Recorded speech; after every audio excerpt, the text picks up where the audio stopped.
you. For those of you who don't know me, my name's Vanessa Vallely and I'm the founder of Gender Networks. This is our last meeting of the year, so obviously a virtual meeting.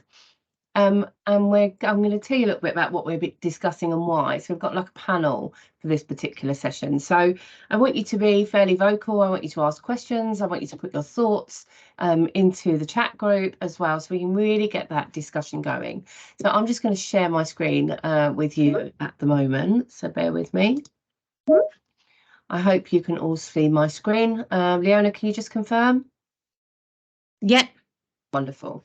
Okay, so a warm welcome to you all on this Wednesday. As I said to you earlier on, for those of you who've joined us slightly later, my name is Vanessa Vallely and I am the CEO of We Are the City and the founder of Gender Networks. A warm welcome to you all. So what we got in store for you, obviously a welcome from me, which I'm doing now. We've got a speed network. So we're going to put you all into rooms because one of the benefits of being part of the Gender Networks community is that you get to meet each other and you build relationships. So when we come on to that part, I'll put you into a room, I'll explain to you what to do, but then you can connect on LinkedIn and it acts as a really good platform for you to kind of bounce ideas off each other as well. So we're going to have a little speed network. Then we're going to hear an end of year roundup from our wonderful Harriet Minter. So who's going to be talking to us about the gender headlines we need to know. And then we're going to move into our panel. And I'll explain at the time what's kind of brought on this discussion and why I think it's really, really important. But I'm delighted to be joined by Atonti from UN Women, from Daniel Rickard, PwC, but also chair of Nexus, and Tigu from Refuge as well. And then we're going to have a bit of a charity spotlight from Atonti just to hear about the work of UN Women. So again, ask your questions away as we go through, but hopefully this will be a really engaging session. So one of the things I just want to quickly remind you of is we do the annual Gender Network Survey, which is kindly sponsored by EY. This is one of the key benefits of you being part of the Gender Networks community. So this is when we go to all of the networks that are members and we ask them questions around their networks and their budgets, where their strategic objectives are. And it's really important that you all respond to that. So for those of you that are, that can't respond for whatever company reasons, we completely understand. But we really need a good data set, because if we don't get everyone responding, we don't get the data that we need, and it doesn't go on to be super helpful in terms of how you use it for next year. So it's really good in terms of, taking it to your senior sponsors and saying, like, look what everyone else is doing. It's really good to see where everyone's budgets are, so you can have that question. Look at everyone else's budgets. Why is ours here? But it also shows the kind of steer. So we've changed quite a bit of it because the last year and the previous year's networks were, survey were very much about kind of COVID and lockdown and the switch to virtual. So we've taken some sections out and added in some new in. But if you all respond to it, which would be fabulous, and Leona will be emailing you with that link soon, that would be a really, really good piece of data for you all to use. So that annual Gender Network survey is coming soon. Please look out for it in your inbox. I'm sure that Leona will be chasing you all to get that completed. Ideally, we want it completed kind of by the end of December. We will present the findings back at our first meeting at EY, which will be in February. So again, we'll be in touch with you on a date for that. So before we do go into Harriet's roundup of the year, I'm going to ask Leona to put us all into, I'm just stop sharing here. I'm going to ask Leona to put everyone into Zoom rooms. Now, what I want you to do is take it in turns, introduce yourself. This is my company. Where you sit within the network. Are you chair? Are you committee? Perhaps what you're doing towards the end of the year. But if you could just go around the tables, we're going to lead you together for about 3 or 4 minutes, and then we're going to bring you back and we're going to rotate you again. So this is a bit like what I do with you in person when we have the in-person. So hopefully we'll get at least 2 rotations in, and then you can go and connect with those individuals so that you've got a peer group in terms of leading your networks. So if I can ask Leona now, and just for Mivy just joining, we're just about to put you into team rooms, Mivy, so that you can introduce yourself and meet other network leaders. So Leona, here we go. Can you put everyone into their first Teams room, please?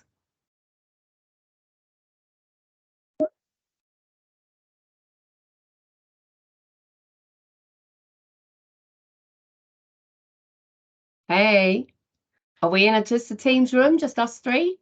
Or is everyone else still with us? I don't know. It seems like, well, I don't know. I think if everyone looks like everyone's still here. I think everyone's still here. All right, Leona, do you want to go again? They are. Apologies. Bear with me. All right, no worries. If this works. No worries. If not, we can skip it and we'll try and bolt it on to the end. So I'll tell you what you do, leave that one with us and we'll try and get this working. And then what we do, we'll go straight to Harriet's video. So just bear with me a second. Okay, hopefully you can all see my screen and enjoy.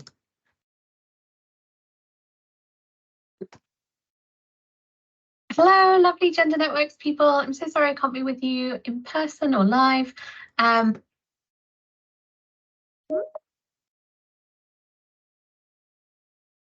Hello, lovely Gender Networks people. I'm so sorry I can't be with you in person or live, but I didn't want to miss this opportunity to give you a kind of roundup of the news in 2023, and specifically some kind of themes for the year.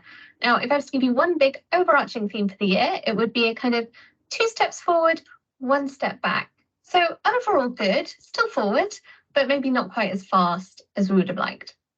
But what that looks like in terms of some more specific themes is when we look at the kind of general status of women in work over the last year, we can see that there has been some good news. So certainly on the money front, from the gender pay gap point of view, we know that gender pay gap has stayed relatively stable, certainly in the UK, not much change at all.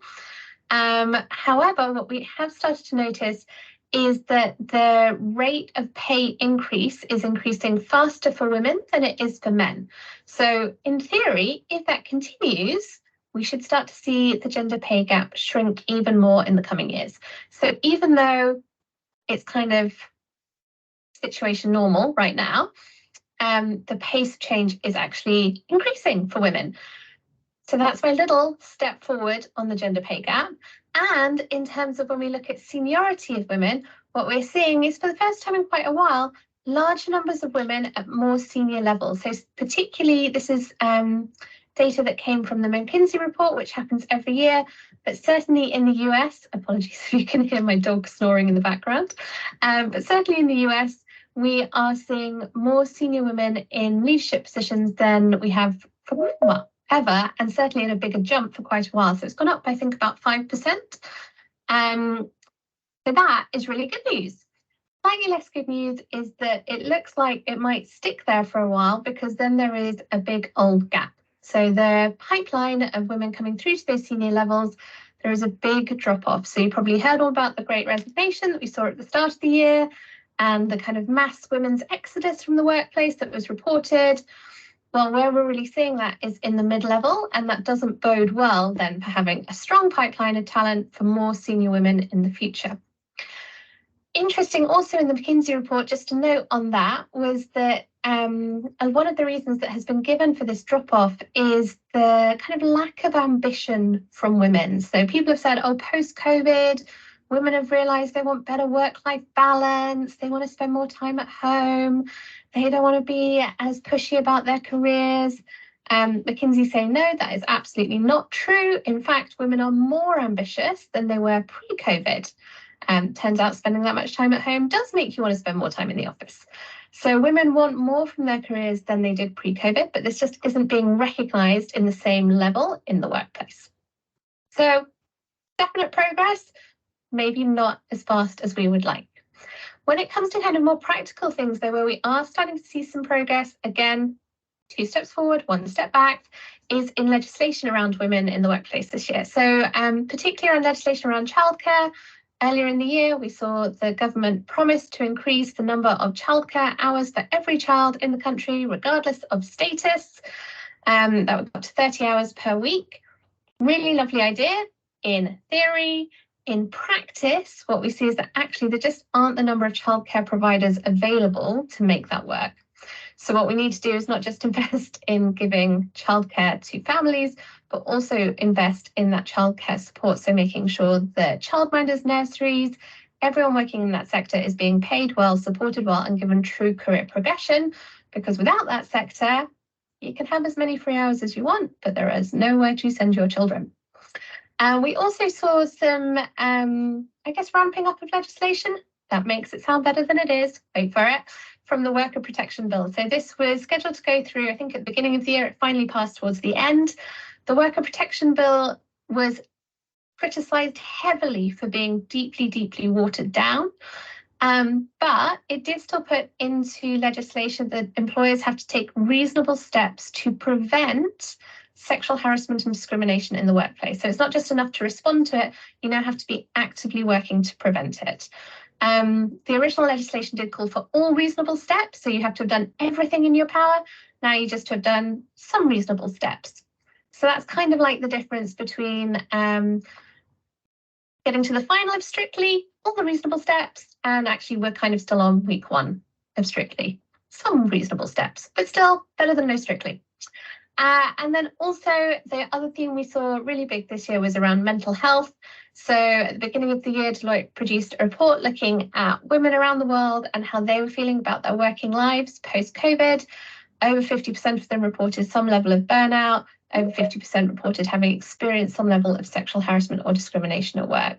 So we know that the levels were high, but what I think we're seeing with this McKinsey report at the end of the year is that actually there is a bit of a bounce back from that we're starting to see women investing again more in their careers, wanting more from their working lives and pushing to get it. So I think if we were to give you an overall theme, if I were to give you an overall theme for 2023, would be this idea that movement is happening. I know I'm not generally very positive in these things, but this time I really am.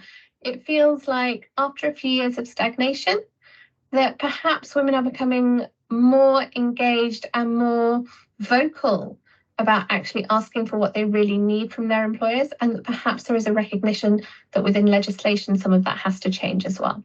Is it enough? No. Is it a starting point that we can continue in 2024 and hopefully make even better? I think so. Fingers crossed for 2024 being 10 steps forward and nothing back.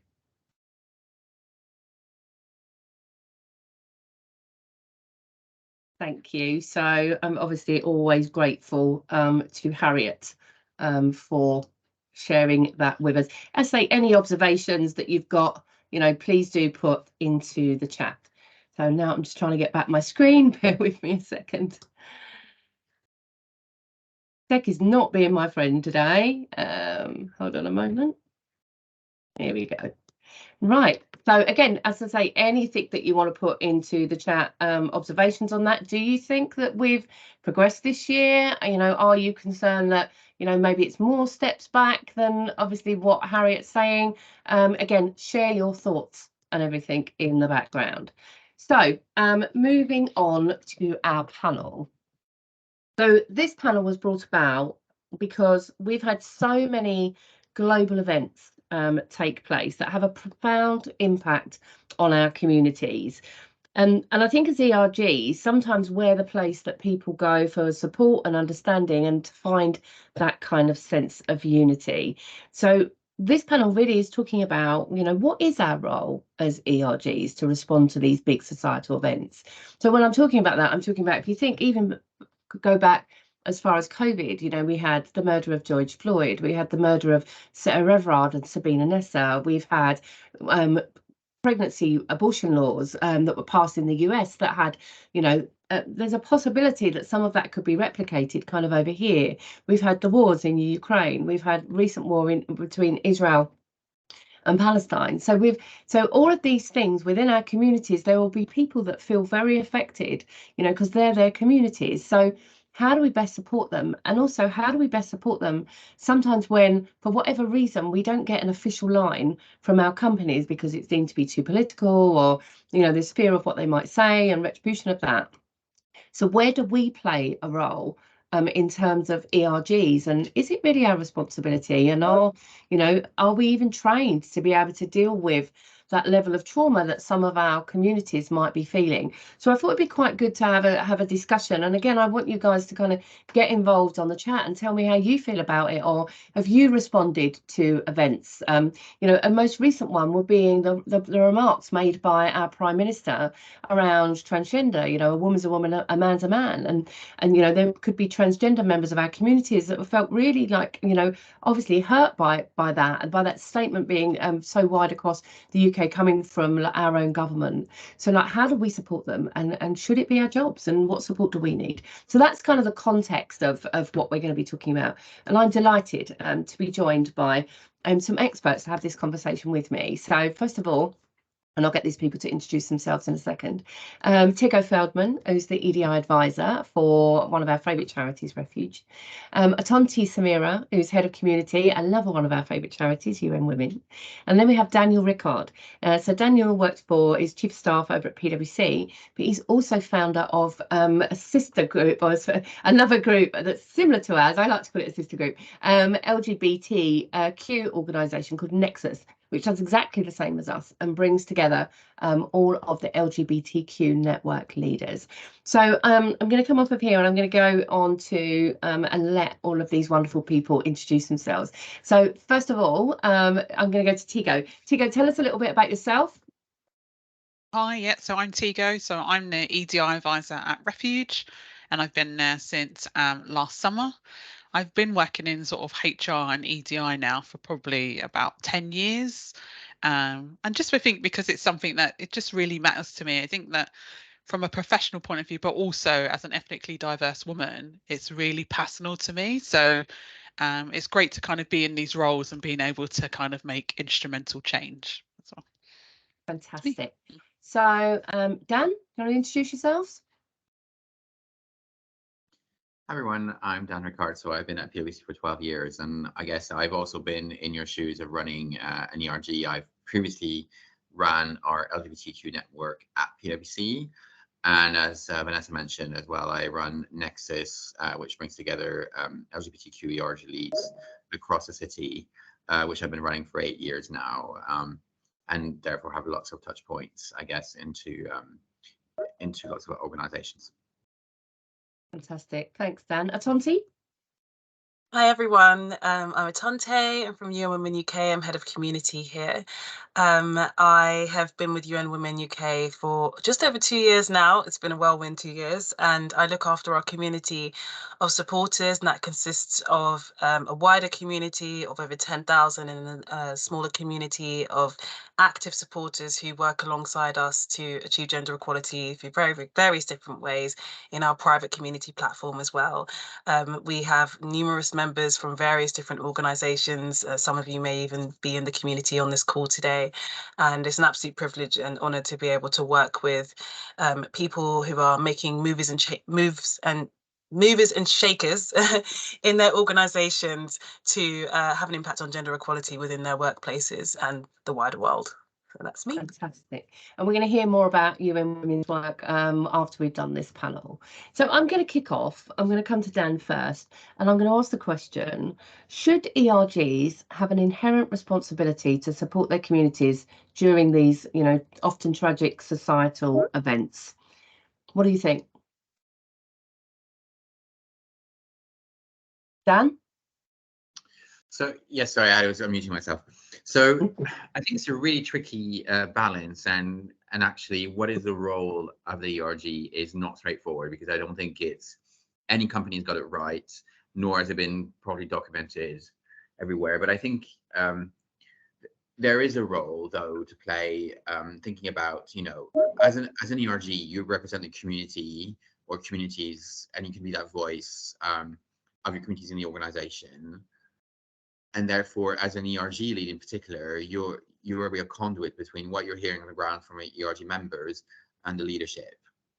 And I think with any event, it's really important that as ERG leads, you're really connected into your DEI teams, your comms teams, your wider leadership sponsors. And wider leadership, I'm being quite a bit evasive about it, because it's not hard to do. It will be different for every company. But, it's really important that your role is to play back what you're hearing in terms of concerns in the ERG, but also I feel really strongly about it. Your job is not to do the organization's job to fix something or to respond to it or to articulate a response. There will be lots of wider implications for organizations to decide to respond to something or not, whether that's political, their commercial, regulatory, their customers. So all the different stakeholder groups will be wanting to consider not whether to respond or not. And I think you know, where I've seen organizations respond well is actually very much coming from a well-being and welfare perspective of their people, and very often pointing people to resources that's available to them. You know, and I think having, if as an ERG you have some terms of reference or a vision purpose statement, you know, I think it's really helpful to have those terms of reference, actually what you do and you don't do from the onset. Those are useful to have in this type of event. So I think that I'll stop for there for now. Okay. And what about you, Tigo? What do you think? I mean, I agree with Dan, actually. I think that it's too much responsibility for like the ERGs to have. And I think that, you know, I'm coming from it from a slightly different angle as the sort of the EDI advisor. So I'm more of the organizational side of it. But I think actually as an organization who's on an EDI journey, it should be the organisational responsibility to make sure that we are representing marginalised communities and we are representing those lived experiences. I think there are always going to be times where maybe, you know, when we're not sure what we should be talking about, and that's maybe where the lived experience of the groups can come in and kind of say, okay, look, you know, like we haven't talked about this internally or we haven't talked about this externally yet. You know, is this something that we can look at? And so I think that's, you know, they should always have a power of influence, because like you said, it is about the ERGs are representing effectively our staff groups and more and often than not marginalized communities. So we need to make sure that all voices are heard in everything that we do, but it should not be their overall responsibility. No, I agree with that. And I'll add my own thoughts afterwards. Atonti? Yeah, I think I just want to echo Tigo's points there around the overall responsibility for the ERG. I think that it just goes to show that it's really important that ERGs are not just seen as you know, a tick box exercise, and it's not a catch-all for dealing with all issues related to diversity or related to your diverse workforce. And I think it just goes to show the importance of, you know, having that in isolation or having that, you know, as I said, like a tick box exercise, it isn't enough, and actually is potentially even more damaging if you're not taking that holistic approach to these kind of situations and just depending on the ERG to do that work. So yeah. So, I mean, I think, where with all these different events, like the ones that I mentioned earlier on, I think also if you get to a position where you start to respond to one, you could have the spotlight shined upon you if you don't respond to all, because there'd be some people saying, why did you focus on this particular area, but not necessarily focus on this area? So I think it's either a do or you don't. And I think it's also looking at that model of what does that response look like? You know, is it an acknowledgement to the network that these things are going on? And, you know, can we create a safe space for the community affected? Which kind of leads me on to my next question. You know, how, for example, if you've got a network of like 5,000 people, like some of our members have, you know, how do you support perhaps a really small percentage of that network, you know, because this is going to affect everyone. But then again, how do you also provide education to the other members of the networks who may not necessarily be the community affected, but will also want to offer support in the same way? So again, these are all really tricky questions. And again, we're just working this kind of out between us. But you know, Tigo, what are your thoughts on that? Because you come at it obviously from a different perspective. Yeah, I mean, it is challenging, and I think like we have to remember as well, for us, we're very much, even though we're a feminist organisation, we really try to focus on us being an intersectional feminist organisation. So I think sometimes as well, it's not as simple with a lot of these events is to say, oh, it's just going to affect one community, isn't it? Like it's going to, Yeah. so it's also trying to think about, like you said, like that, there's the educational piece, but how does it affect multiple communities? How do we make sure that we're supporting each other on that as well? So yeah, I think, sorry, I've just completely lost my trail of thought. No, that's fine. You're thinking you're afraid. I mean, Dan, what are your thoughts? How do we make sure we be inclusive to everyone, but pay attention to the affected community, but derive support from those that may not be directly affected? So I think, first of all, as an ERG, you have to be conscious and aware of the fact that you might not be, particularly from an LGBT perspective, where I'm coming from, very diverse communities, and your leadership or your membership might be representative of all those communities, and you might not be hearing from those as well, the diversity of thoughts. So being aware of those blind spots, I think, is really important, first of all. And So I think that's the first point. And I come back to the point where, again, you're not there to fix everything. So it's being really mindful of what you can and can't do, and knowing your own limitations, the skills you have, the acknowledgement, even when you're going to put it maybe potentially as an ERG leadership, to put in an acknowledgement about what's happened. Organizations today are so risk averse for lots of right and wrong reasons. Actually, I would be going to the comms team about what exactly can I say and not say, even if I'm posting it on their behalf and they've scripted it for me, because, making sure that you point people to the right resources that are available, whether it's your EAP, for example, other mental health resources, which is often the response and the right response. I think so. Again, consult. I think that's what I keep repeating. Yeah. Tonti?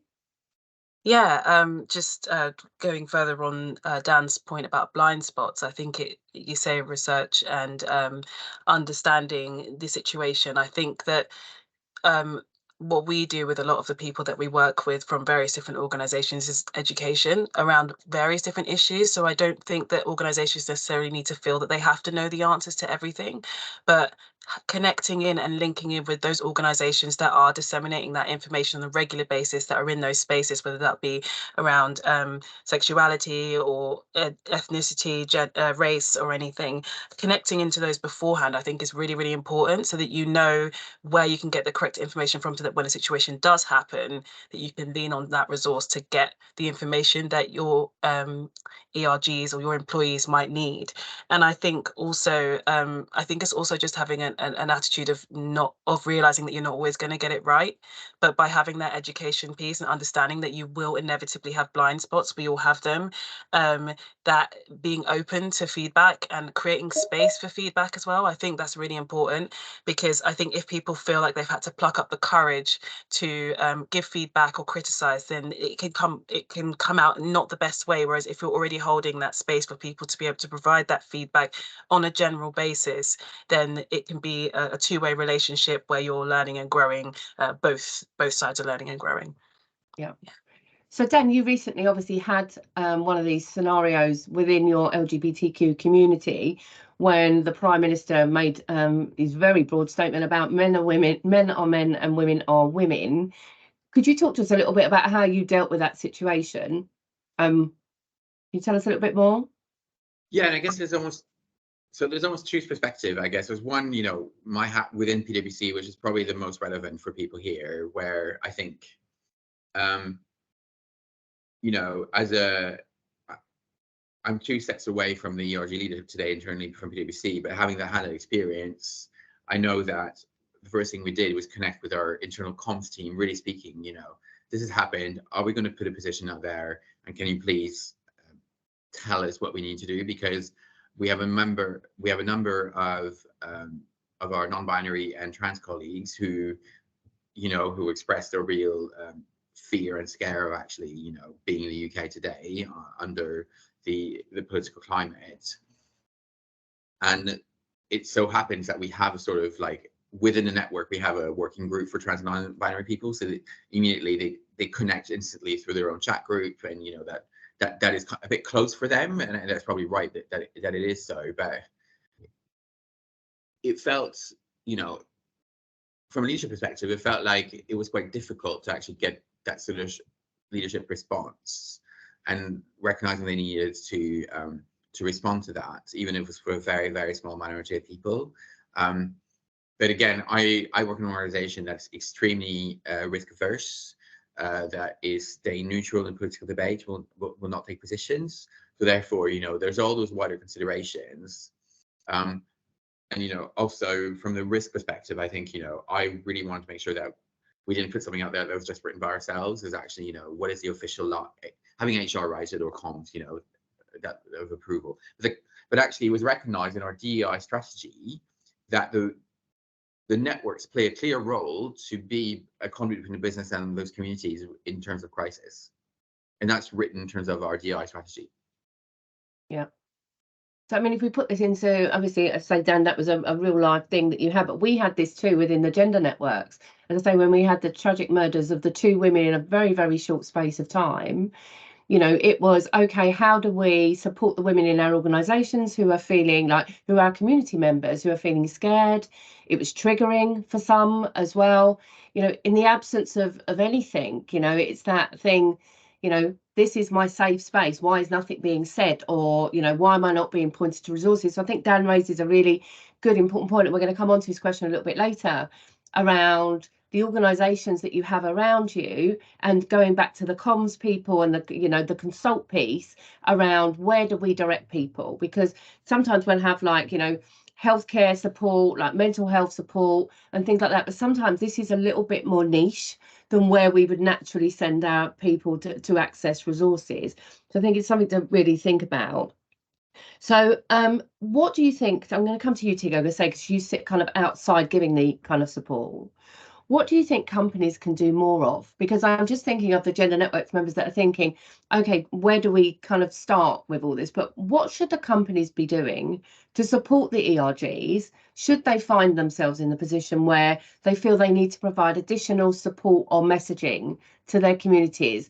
Because it's a two-way street, right? It shouldn't just be, there should be acknowledgement there that most of our people are probably the most open and engaging part of the organisation is the ERGs, right? So we should come at it from two ways. But what do you think companies should be doing?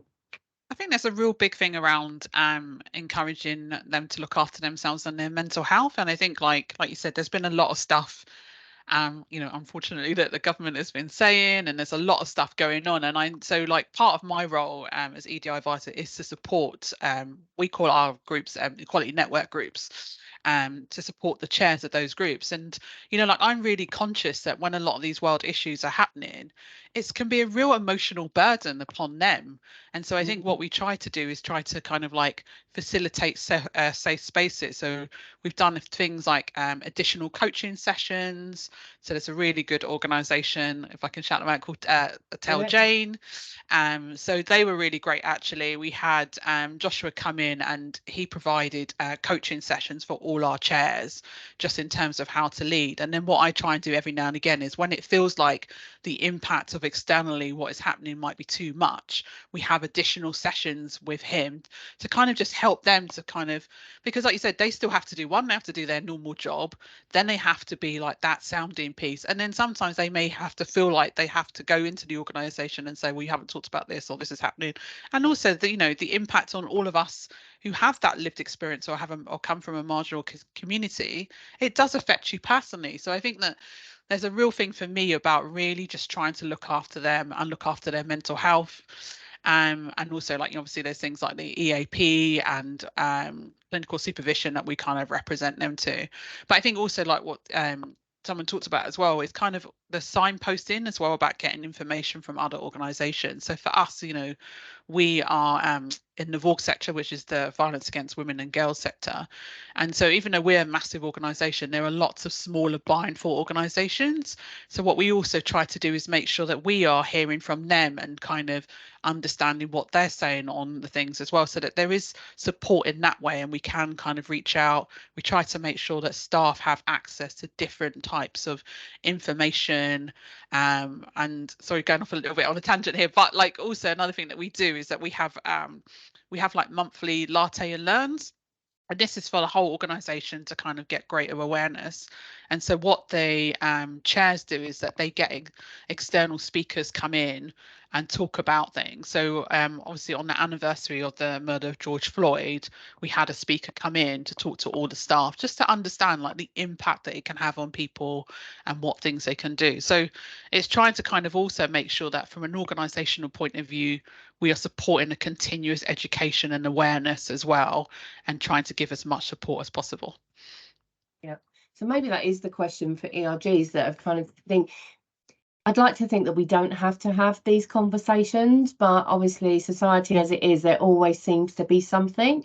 But it might be just a good idea for kind of Gender Networks members to think broader, kind of around, you know, when these events happen, where you're getting your information from and where you're getting your support from, and what your kind of official line is, I suppose. So we're talking about kind of external organisations.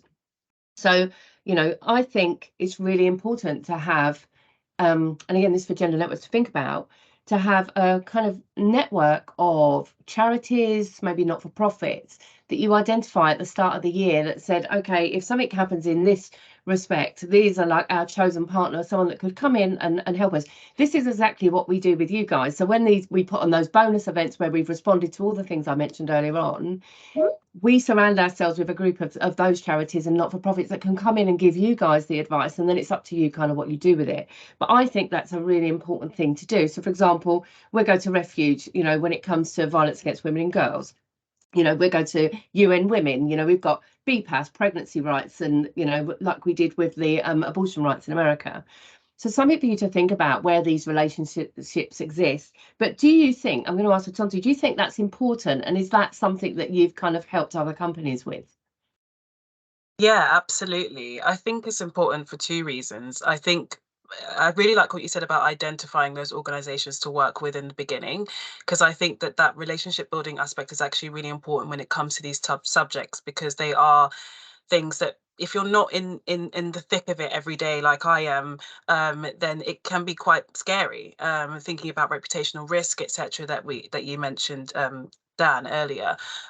So I think it's important in that aspect as well, but I just think that the time for platitudes and, you know, as I said earlier, tick box exercises is gone.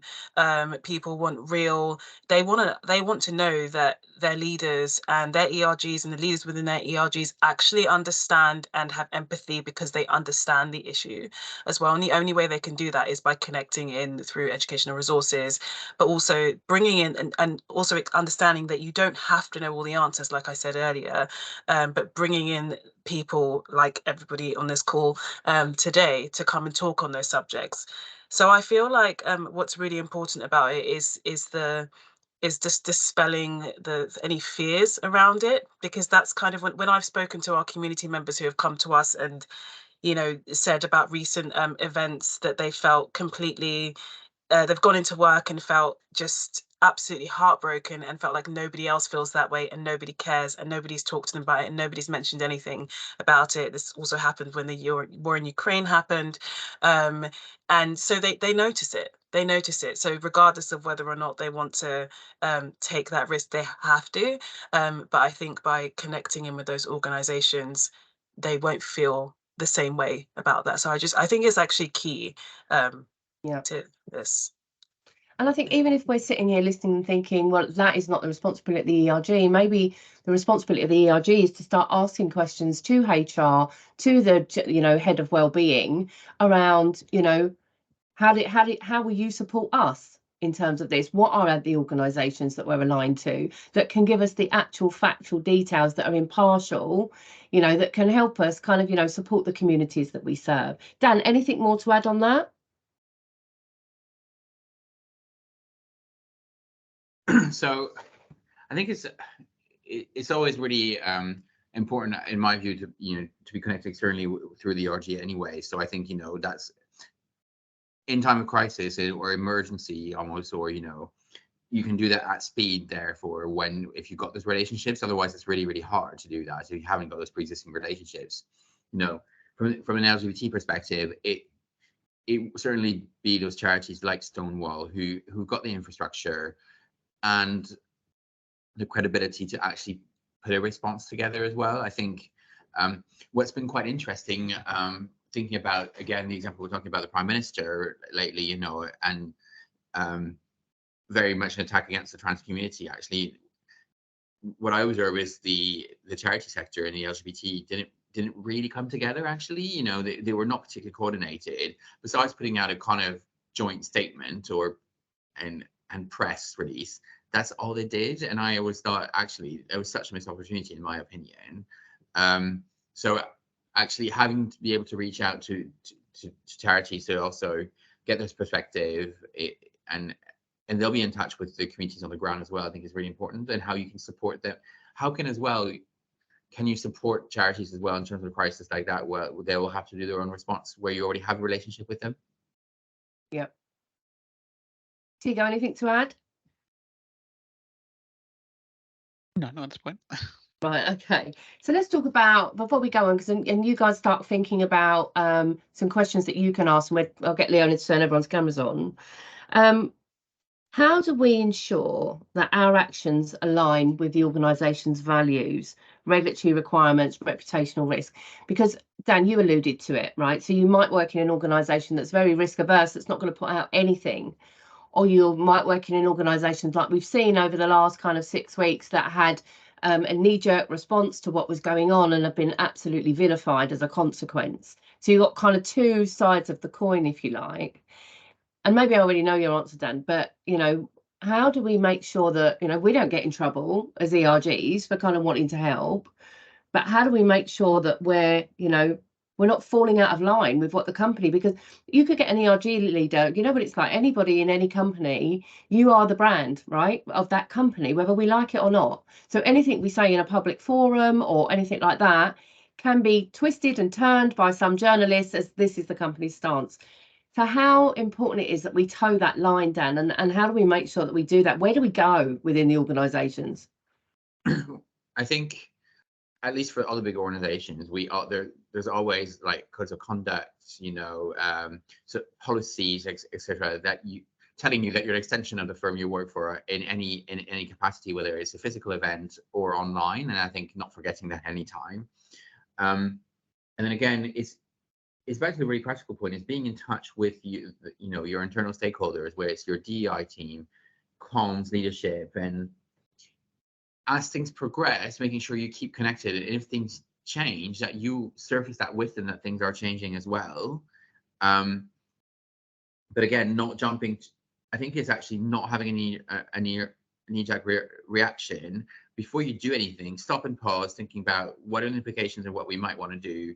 Consult with your risk management, general counsel, and that's going to be slightly different for every company, right? But we all have, obviously, companies have risk people, lawyers, etc., and these are people who are, and or HR, their job is to protect the firm actually you work for. So, you know, don't do anything without anything being approved, rubber stamped and all that by them. I guess that's kind of the official line, I think. I think the first place to go is your senior sponsors, because often they're people that are more senior to you, and put it in their laps, you know, in terms of what to do. That's kind of, you know, senior sponsors, they, you know, and some of you may have some very engaged ones, but kind of sometimes they just turn up and they open events and they're there when all the good stuff happens. But sometimes when we most need them is in positions like this and points of crisis. So might be a conversation that you might want to have with some of your senior sponsors going forward into the next year, when you reevaluate how they're supporting you, which you should be doing, right? It's not just a name on a page, I'm a senior sponsor. They should be championing you and also supporting you in ways like this. So I'm going to finish on one question, and then again, I was just going to add a point actually to that. Go on to go. I think also, like, you know, depending on your organisation, so we're quite lucky. We have like 7 quality network groups, and actually what's been really lovely is to kind of, because I talked to you like the intersectional angle, there's been a lot of coming together. Yeah. So and there's been one group, like the Allies group specifically, is try to make sure that, you know, when things are happening, that they are supporting the other groups and stuff like that. And so I think there is some kind of power as well about coming together and having a conversation, and something like you talked about as well, in terms of, for us it's very difficult. So for us organisationally, we can only really talk about issues of violence against women, and that's a kind of organisational externally. But what's been really interesting is that, so for example, when the government has been saying things, what the chairs did is that they then went to the head of policy and said, okay, you know, like, as, you know, representing our members, we want to understand, like, what is the organisational stance on this? Why can you say something? Why can't you say something? And this is how we feel. And like, if you can't always say something externally, what can we talk about internally? But also for them to just think about like the importance of what they are and aren't saying externally. And so, you know, there's a lot of like consultation, and like you said, it isn't just, also like, we're really lucky actually, all our SLT sponsors are really engaged, and so all the chairs can go to them and say, you know, are you going to talk about this? Are we going to talk about this internally? Are we going to talk about it externally? But also that group feels empowered, that they can go to different heads in the department and say, well, why are we not talking about this? Or what is the stance? Or can you explain to me?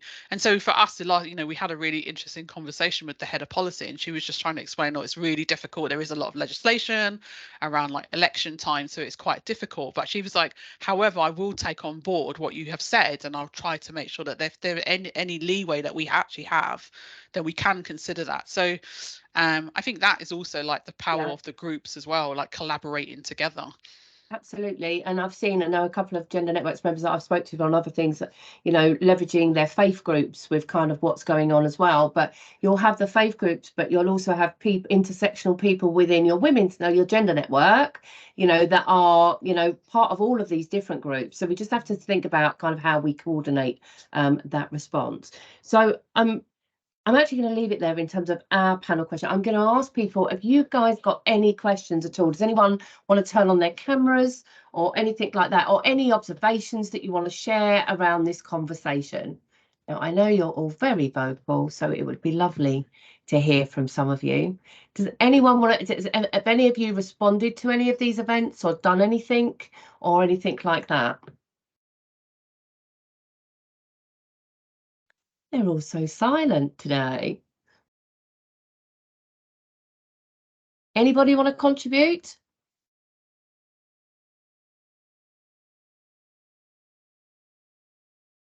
I would normally pick on someone at this point, but I will let them off. Maybe they're just consuming everything that we've said. You can put stuff in the chat, obviously, as well, and the guys will be hanging around and we can kind of answer some of those questions.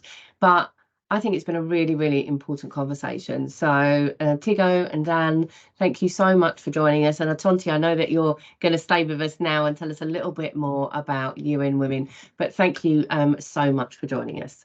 So I say all of you that are still here with us, you can ask some questions. I think Mivy's commenting there, so carry on the comments with that. But I will hand over now to Atonti. I will share my screen. Thanks, Dan, and thanks, Tigo, to talk us through a little bit about the work of UN Women. So I'm just going to share my screen. Just bear with me a second. There you are. There's two of me. Right. So when you need me to change slides, Atonti, just tell me. Oh, great. Thank you so much. Okay, yeah, if we could go on to our first slide, Yeah, that'd be great. sure. Sorry, I didn't know if my computer was glitching. Thank you so much, Vanessa, for giving me the opportunity to talk a little bit about the work that we do at UN Women UK. So UN Women UK, we're part of UN Women and more widely United Nations, and UN Women is the champion for global gender equality globally. And in the UN Women UK, we are, as you can see here on the screen, on a mission to ensure that every woman and girl has access to safety, choice, and a voice.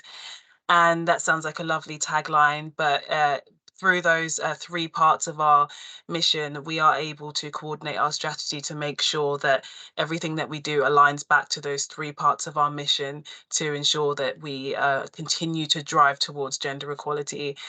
Recent figures from a couple of years ago, about a year ago actually, told us that we were 300 years away from gender equality. So there is a lot of work to do. And organizations such as this Gender Networks and organizations like ours are doing that work through various different creative ways. So I'm going to talk a little bit more about the work that we do and then how you can support us. So I won't take up too much of your time. If you could go over to the next slide. Thank you so much. So a large part of the work that we do is fundraising.